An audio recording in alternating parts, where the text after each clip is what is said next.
La verdad es que la vivo con mucho dolor, pero absolutamente me siento rendido o impotente con los brazos caídos. Yo acá escribo todo el tiempo, he sacado más de 15 o 20 documentos de que estoy detenido. Estoy detenido con algunos compañeros, con los cuales hablo de política también.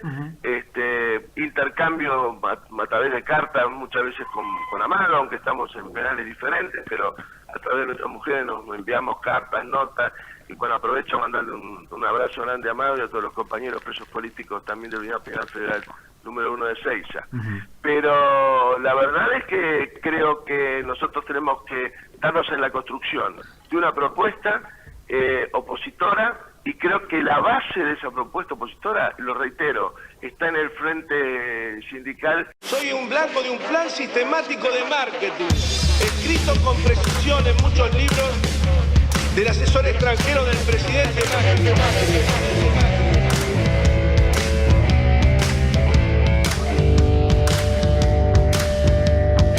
Como el mensaje en una botella estoy escribiendo esta canción para que la escuche todo el mundo y sepan lo que pasa en mi nación. Hicieron promesas y les creyeron, dijeron cosas que nunca cumplieron. Pobreza cero y nada de ajuste, fueron mentiras que nos dijeron. Buscan destruirme y destruirme en lo personal, y eso no lo van a lograr con ataques arteros sobre mis acciones como ministro. Como el trofeo de su crueldad les conviene que estés encerrado. Tanto veneno los va a salpicar y entre ellos se van a matar. Qué fácil como un adío presentarte como arrepentido. Solo hay una condición, es que ellos escriban la declaración.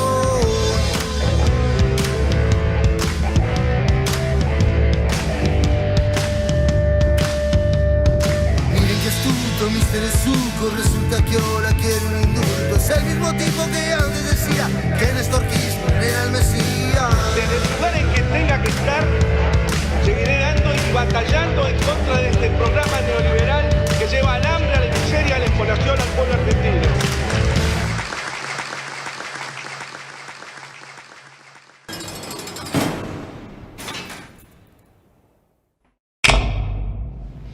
Un preso político es una persona a la que se mantiene en la cárcel o detenida de otro modo.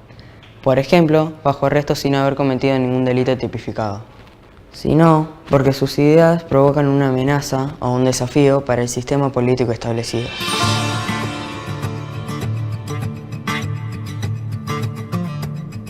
Sí, yo lo he hablado con Cristina y ella me ha manifestado que Julio tiene que estar en libertad y por supuesto que tenemos que realizar todas las tareas posibles para que eso se pueda dar tanto en el plano institucional como en el de la acción política.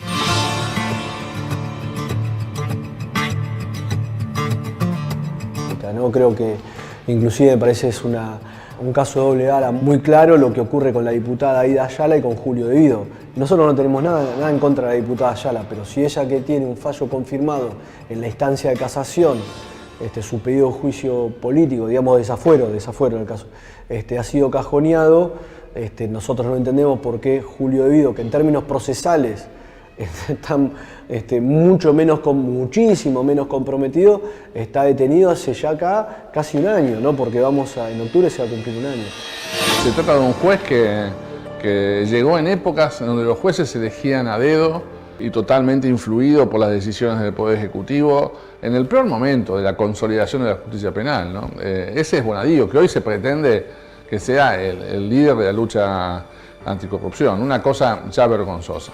Y con respecto, es impresionante, con respecto a la selección de jueces, a la elección de jueces, que debería ser por sorteo, bueno, en la justicia federal, hecha la ley, hecha la trampa, digamos, el sistema informático de selección de jueces permite un manipuleo en la selección y permite lo que se llama el forum shopping, es decir, elegir el juez que va a tocar. Y esto es porque, en verdad, el sistema hace algo que tiene cierta racionalidad, y es adjudicar cada caso al juzgado que tenga menor puntaje acumulado de asuntos. Cada asunto, cada caso que le toca a un juzgado implica un puntaje de peso, de pesaje de esa causa. Entonces, claro, uno al momento de adjudicar un nuevo caso sabe qué juzgado, el sistema sabe, y quienes manipulan el sistema pueden saberlo también, ¿qué juzgado es el que tiene menos puntaje? Con lo cual, con solo esperar a introducir el caso al sorteo, en el momento que el juez que me interese aparezca con menor puntaje, yo ya tengo asegurado que ese caso al cual voy a sortear va a tocar en el juez que quiero. Esto es lo que ha pasado, y hoy está siendo investigado esto, porque esto es un delito, digamos, ¿no? Esto está siendo investigado en una causa también, pero claro, ¿quién investiga esto? La Justicia Federal.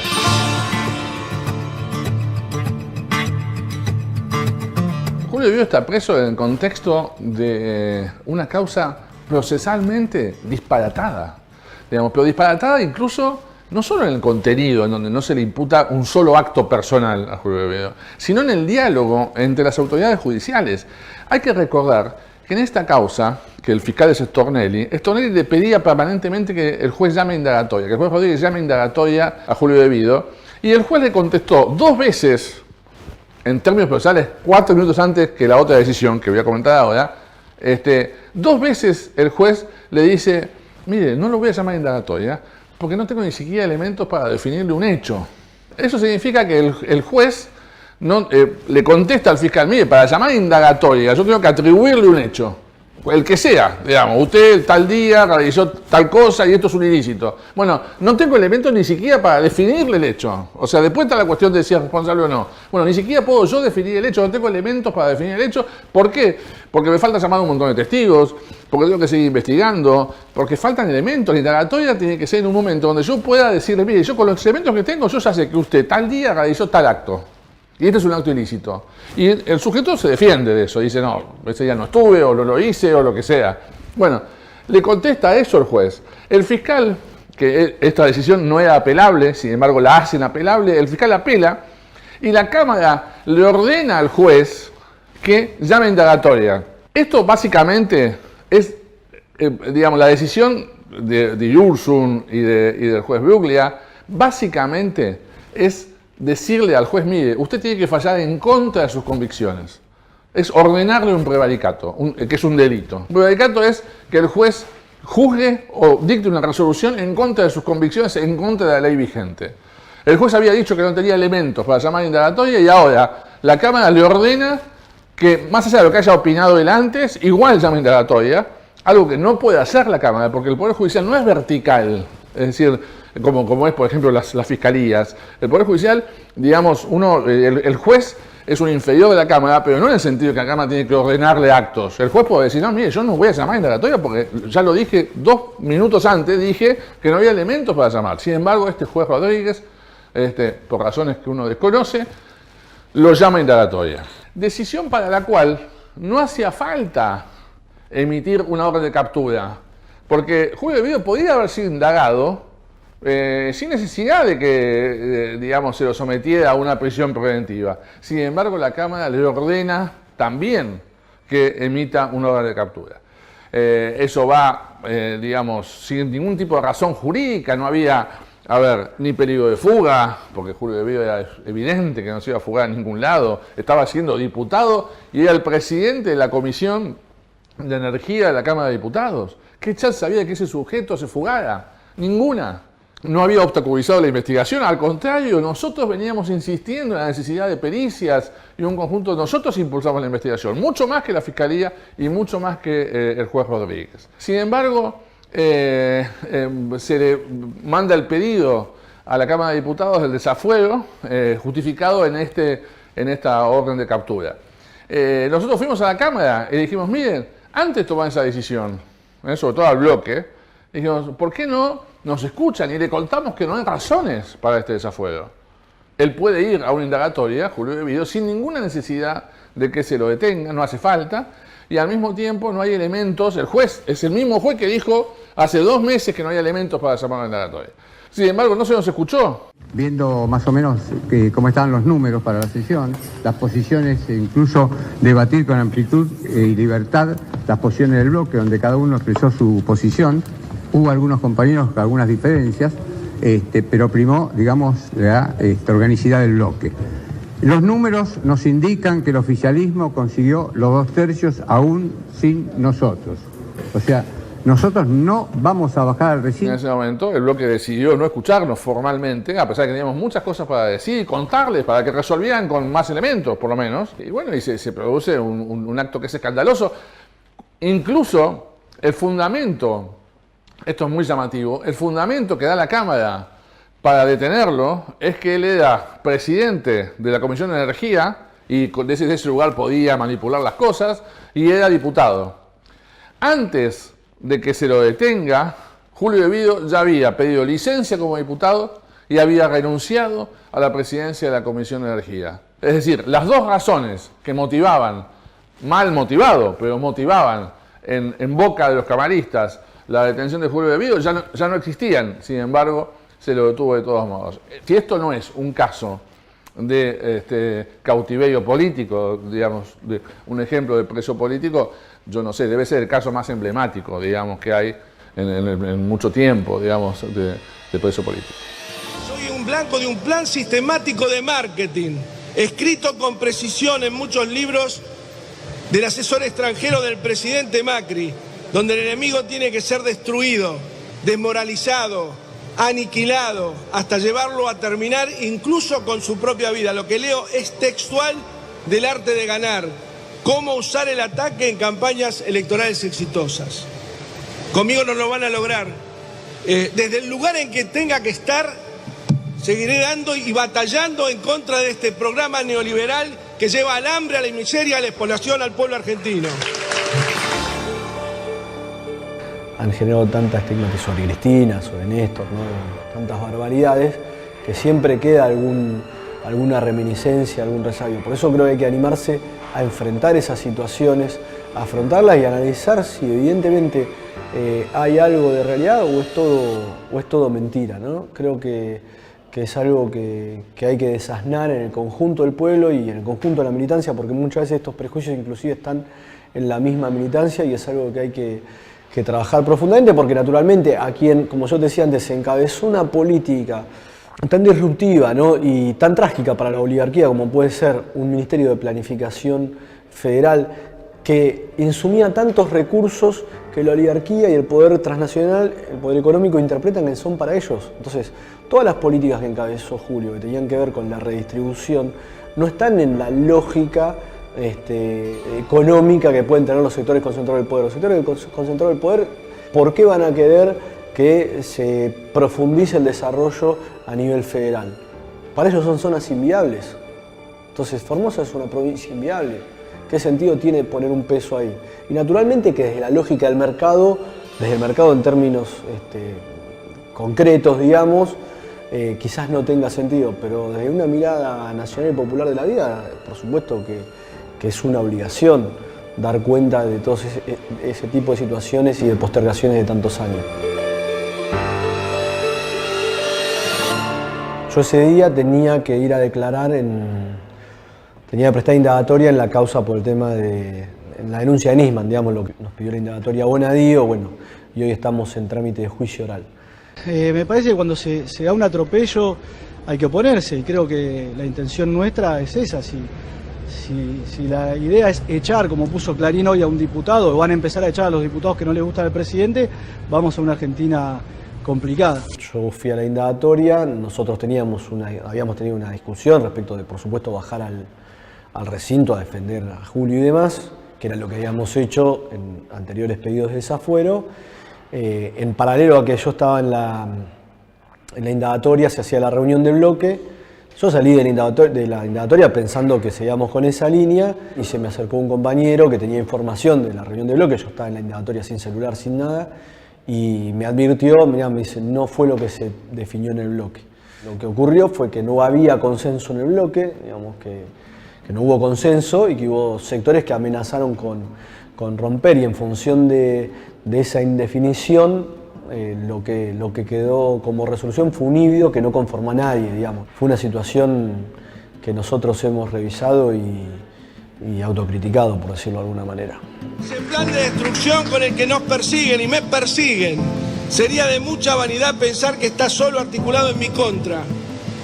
Lo está circunstancialmente porque soy quien por más tiempo y desde antes he acompañado a Néstor Kirchner. y al proyecto político al que pertenezco.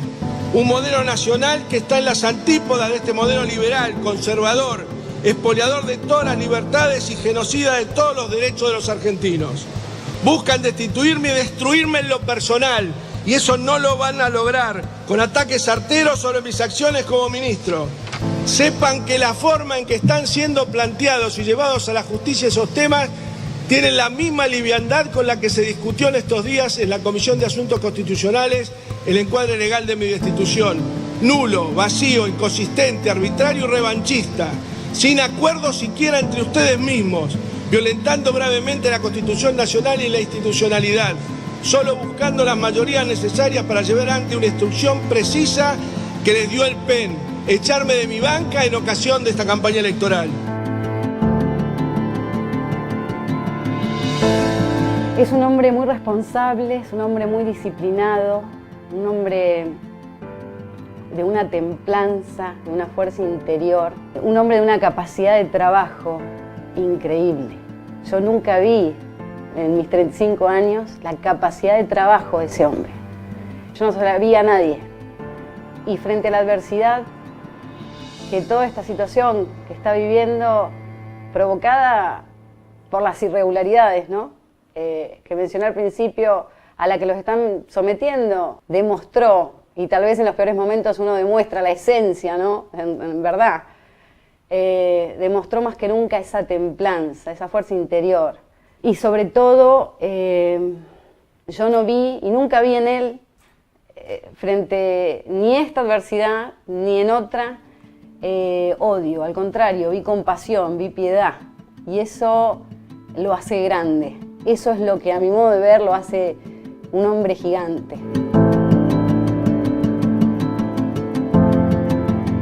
En el caso de Julio De Vido, me parece que tenemos que reflexionar en la necesidad de dar un paso por sobre la justicia argentina. La justicia argentina está pasando un momento que conocemos todos. Permanentemente recibimos decisiones que nos desilusionan. Entonces, lo que yo quisiera hoy hacer un ejercicio que habitualmente hacemos con esta dinámica, que es pensar en garantías del sistema internacional, regional de protección de derechos humanos y pensar en los casos a los cuales está sometido Julio De Vido y ver la vinculación entre estas garantías y los casos y el modo en que en estos casos se violentan las garantías, que es una cosa que vamos viendo de modo cotidiano, ¿no? Yo quisiera escuchar de ustedes qué garantías del sistema, ¿sí? Tienen la importancia de poder darnos respuestas sobre estas violaciones. Malena, por ejemplo. Bueno, yo recuerdo en particular la vulneración al derecho a ser oído en la causa de Mocap, cuando Bonadío nos rechaza nuestro pedido de postergación en el mismo día que teníamos la audiencia del juicio de 11. Sí, ese es su caso claro. Martín. Otra de las garantías que veo que se vulnera acá es la inviolabilidad del domicilio, que está implícitamente en la Constitución Nacional, el artículo 18, cuarta parte. Claro, eso forma parte, ¿no?, de todo el sistema que lo venimos diciendo, ¿no? Es esta decisión de la justicia no solo de avanzar irracionalmente, injustamente, sino además humillar, que cada paso sea la destrucción de una idea o de un símbolo político, ¿no? De la mano de la afectación del principio de inocencia, nosotros advertimos también la afectación del derecho de la propiedad. Nosotros advertimos que constantemente, en el marco de todas las causas, esto es una constante, que se utilizan estas medidas cautelares como una suerte de confiscación de los bienes de los imputados, en este caso de Julio en particular. Es cierto, uno normalmente no piensa en el derecho de propiedad porque, claro, al lado de la libertad ambulatoria, pero también vemos esto, digamos, de que se llevan bienes sin ningún tipo de decisión de condena que justifique esa decisión, ¿no? Un poco siguiendo con lo que habían dicho los chicos, ineludiblemente lo que se ve violentado acá es tanto el principio de legalidad concadenado con el principio de culpabilidad. En tanto, se puede ver cómo claramente en cada una de las causas que se relacionan a Julio De Vido se ve el mismo modus operandi en una y otra causa, en cuanto a la violencia sobre los tipos penales para forzar las conductas que se subsumen ahí y relacionado con el estar cerca a un hecho, por más que Julio no haya estado precisamente en la materialidad cercano, pero simplemente por haber estado relacionado a un tema es ahí donde se genera la responsabilidad penal. En el modelo de lo que en la facultad llamamos un versari in rei licita, ¿no? O sea, ser responsable por estar cerca, digamos, nada más. Que encima estaba lejos, porque era un ministro, una especie de superministro que, por supuesto, por la gran infraestructura organizativa de ese ministerio, estaba lejos de los hechos, digamos, ¿no? Sol. Bueno, yo había pensado que recientemente nos rechazaron el recurso de excarcelación de Julio sin darle tratamiento y que eso claramente es una violación a las garantías contenidas en la Convención Americana de Derechos Humanos, en particular del artículo 25, que es el de protección judicial, que asegura el derecho al recurso al imputado, y acá nos lo están negando. Yo, Maxi, lo que creo es que se ha vulnerado de manera espantosa el principio de inocencia, porque no se ha, digamos, se restringió la libertad de una persona sin que se den los presupuestos excepcionales que la podrían legitimar en nuestro ámbito del derecho interno. Las resoluciones de mérito que son dictadas amplían muchas veces o modifican todos los hechos que le fueron imputados en un principio en la acusación por no poder haber sido probados, violentando el principio de congruencia que se desprende del derecho de defensa en juicio. No sé ustedes, pero yo estoy escandalizado. Pocas veces se nos da que en una sola persona se manifiesta la violación de todo el sistema de garantías y de derechos humanos fundamentales que rigen el Estado de Derecho, en la justicia penal, ¿no? Yo lo que diría es, más allá de la pelea cotidiana que estamos dando ante estos jueces, entre comillas, federales y estos magistrados, me parece que tenemos que, a pesar de que ya este camino lo comenzamos, profundizar el camino de pelea ante el sistema regional de protección de derechos humanos, tanto en la Comisión como en la Corte Interamericana. Yo diría, a partir de ahora empieza a correr el relojito, paralelamente a nuestro trabajo en la justicia argentina, usemos al sistema de protección de derechos humanos de la región latinoamericana como una interlocución cotidiana de nuestros reclamos. Es decir, tenemos que ir a golpear la puerta en Washington y en San José de Costa Rica, sin lugar a dudas. Esta pelea tenemos que darla.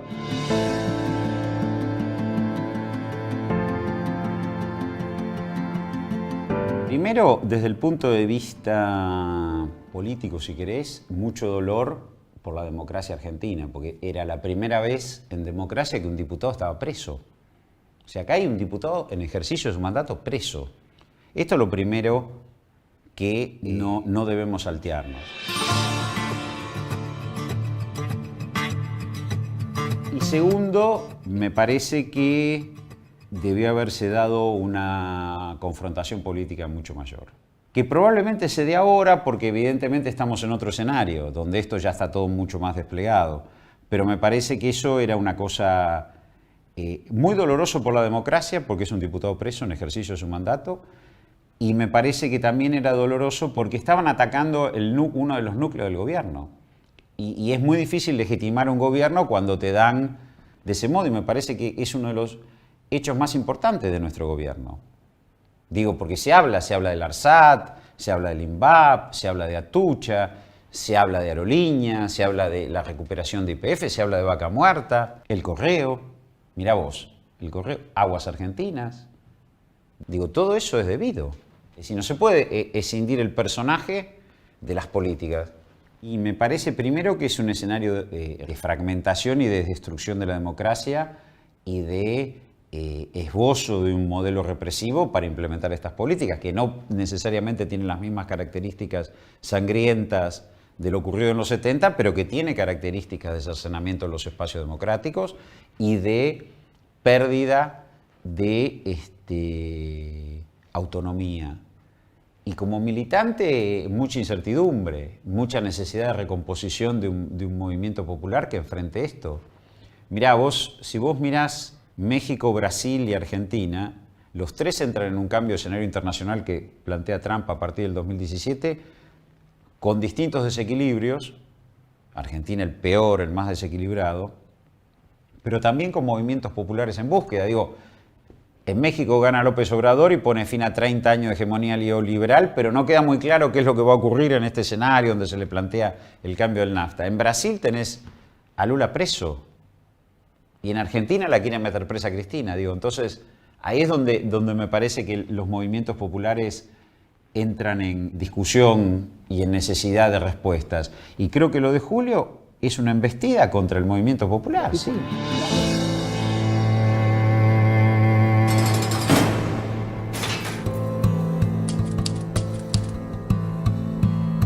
¿Vamos a comparar la calidad intelectual de Néstor Kirchner con Mauricio Macri? No da, ¿no? Vamos a comparar la calidad intelectual, la lectura, la forma de expresarse o de expresarte a vos un pensamiento de Cristina Fernández con Mauricio Macri. No. Entonces, a ver, había que crear un gran relato. Ese gran relato fue la corrupción.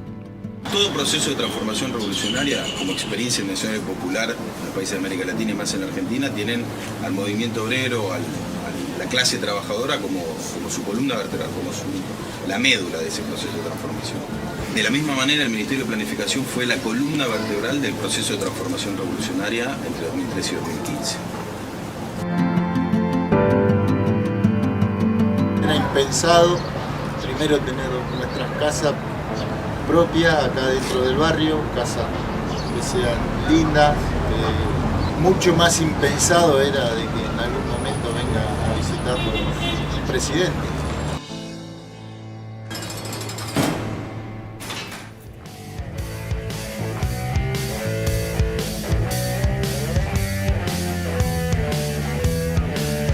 Quiero aclararle que soy responsable de todo lo que hicimos durante estos años, de todo lo que proyectamos y construimos para la Argentina, con los presidentes que me designaron, con los gobernadores y con los intendentes que me acompañaron, con muchos de mis colegas de gabinete y con muchos de ustedes.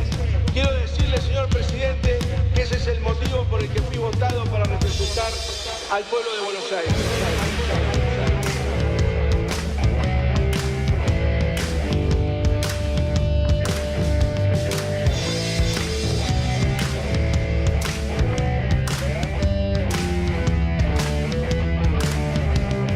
Como el trofeo de su crueldad, les conviene que estés encerrado. Tanto veneno los va a salpicar y entre ellos se van a matar. Qué fácil como nadie presentarte como arrepentido. Solo hay una condición, es que ellos escriban la declaración.